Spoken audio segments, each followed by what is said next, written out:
आज यहाँ पर जब उनके प्रोडक्शन पे रिमांड एप्लीकेशन 5 दिन की जो कि गोवा पुलिस लेके आई थी, उसको ऑन प्रोडक्शन कोर्ट ने अलाउ करते हुए 5 दिन का रिमांड गोवा पुलिस को दिया है दोनों एक्यूज के लिए। एक वेग ग्राउंड्स के ऊपर में रोहिणी के अंदर बेल एप्लीकेशन फाइल कर दी।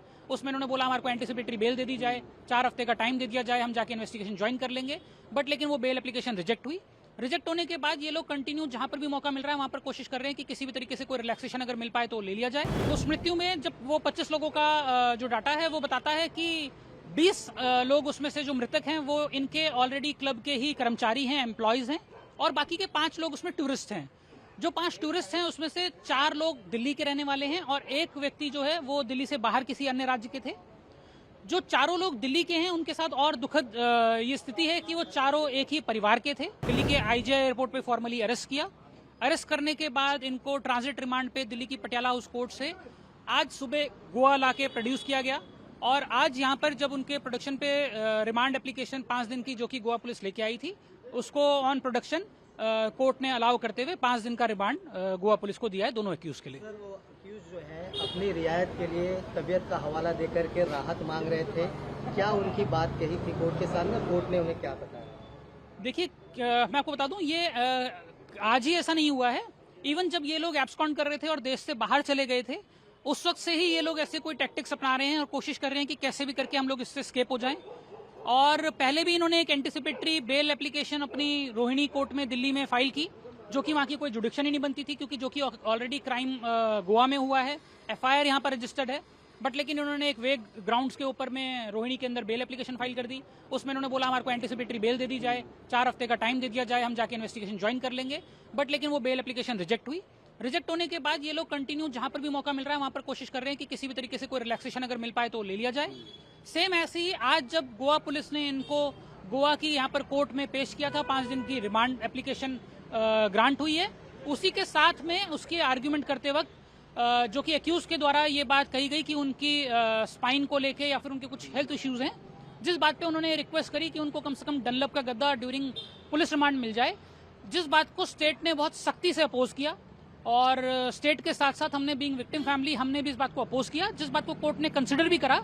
हालांकि लेकिन एक्यूज के बार बार इस बात पे प्रेशर करने के बाद, जो कि ऑलरेडी जब ये आर्ग्यूमेंट चल रही थी उनका ऑलरेडी प्री मेडिकल एग्जामिनेशन हो चुका था जिसमें वो एंटायरली फिट थे, उसके बाद भी बहुत एग्रेसिवली इसको प्रेस करने पे कोर्ट ने एक स्पेसिफिक पॉइंट पे जिस बात पे ये प्रेस कर रहे थे, आईओएस को इसमें डायरेक्शन दी कि वो स्पेसिफिक पॉइंट पे दोबारा एक बार री एग्जामिनेशन करा लें, जो कि री एग्जामिनेशन दोबारा कराया गया। कराए जाने के बाद दोबारा से इनको प्रोड्यूस किया गया। प्रोड्यूस करने पर किसी भी प्रकार की ऐसी कोई भी अभी जरूरत या फिर कोई भी कंसिडरेशन ना तो डॉक्टर की तरफ से पाई गई, जिसके बाद कोर्ट ने बिल्कुल अपना सख्ती से रुख अपनाते हुए 5 दिन की रिमांड एप्लीकेशन अलाउ करी और किसी भी प्रकार की कोई भी रिलैक्सेशन देने से साफ इनकार कर दिया। अहम सवाल कि इसमें देखा जाए बीएनएस की जो धारा 105 लगाई गई है, उसमें कैपिटल जो पनिशमेंट है वो लाइफ तक है, और जो आप विक्टिम के परिवार को रिप्रेजेंट कर रहे हैं तो इनको मैक्सिमम पनिशमेंट तक हो, इसके लिए क्या कुछ आपकी तरफ से पहल की जाएगी या परिवार की तरफ? देखिए, डेफिनेटली इसमें जो कि ये 6 और 7 दिसंबर की रात का इंसिडेंट है, और जब ये इंसिडेंट हुआ था तो इसमें टोटल 25 लोगों की हत्या हुई थी, मृत्यु हुई थी। उस मृत्यु में जब वो 25 लोगों का जो डाटा है वो बताता है कि 20 लोग उसमें से जो मृतक हैं वो इनके ऑलरेडी क्लब के ही कर्मचारी हैं, एम्प्लॉयज हैं, और बाकी के 5 लोग उसमें टूरिस्ट हैं। जो 5 टूरिस्ट हैं उसमें से 4 लोग दिल्ली के रहने वाले हैं और एक व्यक्ति जो है वो दिल्ली से बाहर किसी अन्य राज्य के थे। जो चारों लोग दिल्ली के हैं उनके साथ और दुखद ये स्थिति है कि वो चारों एक ही परिवार के थे। जो कि विक्टिम फैमिली में अलोन सर्वाइवर बची हैं भावना, उनके हस्बैंड और उनकी तीनों रियल सिस्टर, इसमें उनकी डेथ हुई है। और जो कि अभी वो ऑलरेडी परिवार अपने रिचुअल्स कर रहा है, लास्ट राइट्स निभा रहा है। उसके बाद जैसे ही वहां से फ्री होगा तो डेफिनेटली हम लोग कोशिश करेंगे कि हॉनेबल सीएम और डीजीपी गोवा सर से इसमें मिलकर विक्टिम परिवार की तरफ से एक रिप्रेजेंटेशन दिया जाए, जो कि ऑलरेडी बीएनएस की सेक्शन 105 इसमें अट्रैक्ट है, जिसमें ऑलरेडी लाइफ इम्प्रिजनमेंट का प्रोविजन है।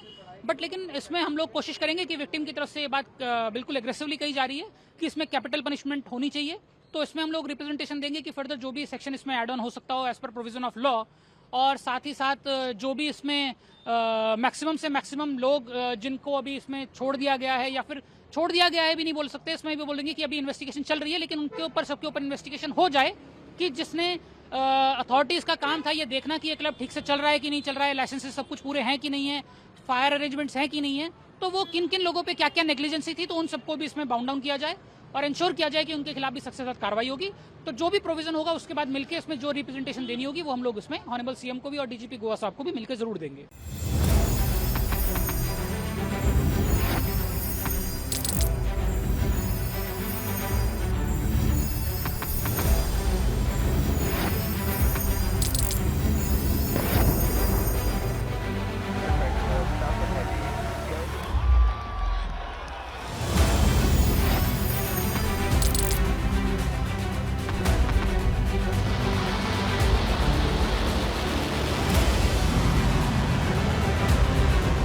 Been fighting so long and so hard that they don't know what the they're doing.